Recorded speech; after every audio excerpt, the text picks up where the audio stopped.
রবিবার রাত থেকে শুরু হওয়া টানা বর্ষণে ফুঁসছে গোমতী নদী। বিপর্যস্ত অমরপুরের স্বাভাবিক জনজীবন।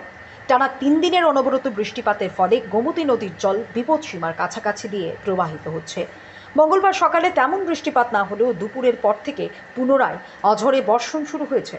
ক্রমবর্ধমান বর্ষণে গোমতী নদী ফুলে ফেঁপে উঠেছে।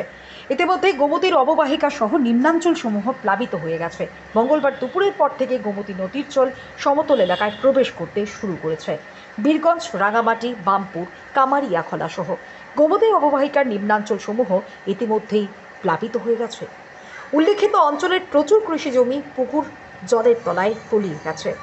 বিভিন্ন যোগাযোগের রাস্তার কোথাও কোথাও হাঁটু জল, তো আবার কোথাও কোমর জল পর্যন্ত দাঁড়িয়ে গেছে। কাস্কো, সরবং, বীরগঞ্জ ভায়া অমরপুর শহরের যাতায়াতের রাস্তা জলের নিচে তলিয়ে গেছে।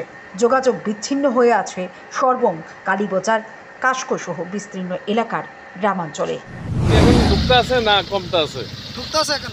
সকালবেলা কি এই রাস্তার জল আছিল? সকালবেলা না, ঘন্টাখানেক আগে এটা পুরাটা শুকনো আছিল, কিন্তু ঘন্টাখানেক ভিতরে পুরা জলে গেছে। ওইদিকে কোন জায়গায়? এই এটা সরবং। সরবং। তো সরবং মানে সাইডে গেলাম জলের উপর দিয়ে। জল দিয়ে আমার লাগবে। আচ্ছা, এখানে জমির মধ্যে ধান টান লাগাইছিলি? ধান তো বর্তমানে নাই, কিন্তু মানুষের জ্বালা নষ্ট হইছে।